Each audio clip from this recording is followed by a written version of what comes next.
Good morning 8th class. बेटा last time हमने अपनी एक्सरसाइज 12.2 की थी जिसमें हमने डायरेक्ट वेरिएशन को डिस्कस किया था। आज हम करेंगे इन्वर्स वेरिएशन। इन्वर्स वेरिएशन कैसे है, जैसे हमने डायरेक्ट में बोला था हमारे पास अगर दो क्वांटिटीज़ हैं, अगर दोनों या तो इंक्रीज़ करें या डिक्रीज़ करें तो वो आपस में डायरेक्टली वेरी करती हैं। लेकिन इन्वर्स में ऐसा नहीं है। इन्वर्स में होगा एक क्वांटिटी इंक्रीज़ करेगी तो दूसरी डिक्रीज़ करेगी। ठीक है। फॉर एग्ज़ाम्पल हम एग्ज़ाम्पल लेते हैं कि मान लो एक कंस्ट्रक्शन है जिसको 10 लेबर जो हैं वो 1 मंथ में कंप्लीट करते हैं। तो अगर हमें कंस्ट्रक्शन को जल्दी करना है कंप्लीट तो क्या करेंगे, हम नंबर ऑफ़ लेबर्स बढ़ा देंगे। अगर नंबर ऑफ़ लेबर्स जो हैं 10 की जगह 20 कर दिए तो जहाँ वो 1 मंथ ले रहे हैं वहाँ वो काम हाफ मंथ में ही यानी 15 डेज़ में ही कंप्लीट हो जाएगा। तो क्या किया हमने, नंबर ऑफ़ लेबर्स बढ़ा दिए तो नंबर ऑफ़ डेज़ जो हैं वो कम हो गए। तो इस टाइप के जो रिलेशंस हैं जिसमें एक क्वांटिटी इंक्रीज़ करे दूसरी डिक्रीज़ करे वो आएगा हमारा इन्वर्स वेरिएशन। इन्वर्स वेरिएशन की डेफिनेशन देखिए, two quantities X and Y vary indirectly और inversely if the product X Y remains constant.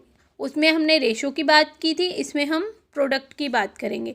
अगर प्रोडक्ट सेम रहता है तो इट मीन्स क्वांटिटीज़ जो हैं वो इन्वर्सली वेरी करती हैं, और प्रोडक्ट जो है that is equals to some constant value K, तो के को हम बोलेंगे कांस्टेंट ऑफ वेरिएशन। और भी बहुत सारी एग्जांपल हैं, जैसे 1 टैप जो है बकेट को 5 मिनट्स में फिल कर रही है।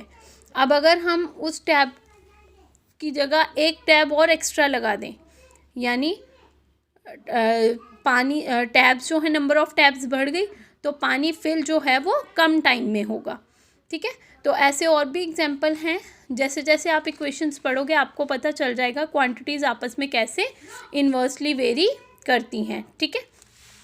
एक और एग्जांपल ले सकते हैं, जैसे आप स्कूल आते हो, अगर कोई बच्चा स्कूल अगर ऑन फुटर है, ठीक है, पैदल चल के आता है तो उसको 20 मिनट्स लगते हैं। तो अगर वही बच्चा कोई कन्वेंस यूज़ करे तो क्या होगा, स्पीड बढ़ जाएगी और टाइम जो है वो कम हो जाएगा, वो जल्दी स्कूल पहुंच जाएगा। ठीक है।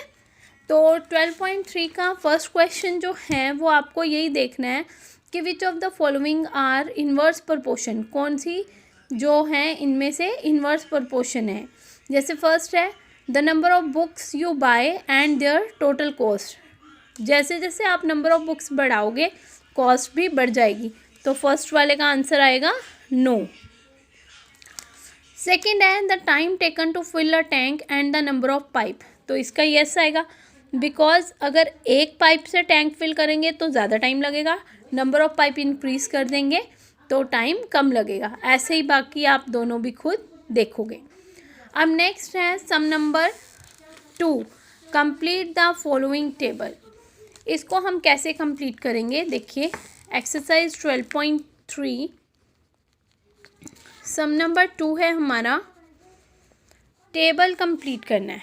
आपको एक्स और वाई की वैल्यूज़ गिवन है, 4 नीचे फिल करोगे, 8 और 5 आपको गिवन है, 20,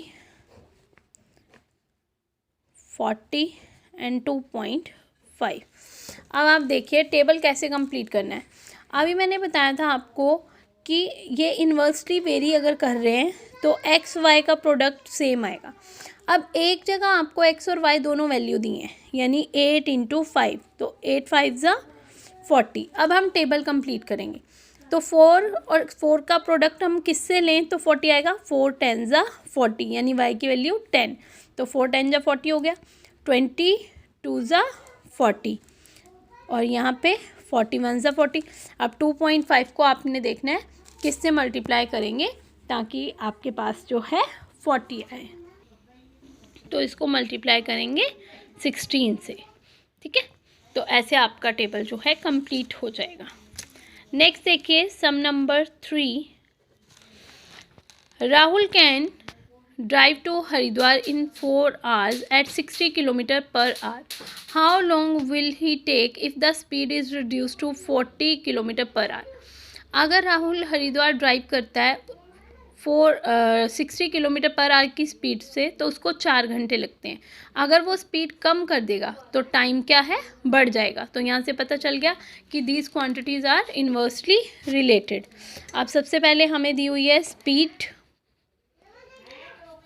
और हमें दिया हुआ है टाइम। स्पीड थी हमारी 60 किलोमीटर पर आवर, तो टाइम लगता है 4 आवर।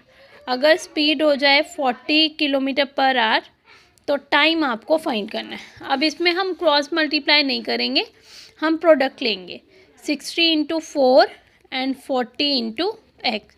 तो 60 into 4/40 equals to X, cut जाएगा, यानी x इज इक्वल्स टू 6, यानी टाइम जो आ गया वो आपके पास आ गया 6 आवर्स। नेक्स्ट है आपका sum number 4। If 30 labours can build a wall in 9 days, how long will it take 20 labours to build the similar wall. Same जैसे हम एग्जाम्पल डिस्कस कर रहे थे, नंबर ऑफ लेबर्स और number of days. Number of labour अगर 30 हैं तो वो 9 days में एक वॉल को कंप्लीट कर रहे हैं। तो उन्होंने पूछा 20 अगर लेबर हो जाएं तो कितने दिनों में वॉल कंप्लीट करेंगे। तो अगेन अगर नंबर ऑफ लेबर कम हो गए तो नंबर ऑफ डेज बढ़ जाएंगे, तो इन्वर्स रिलेशन है इनमें।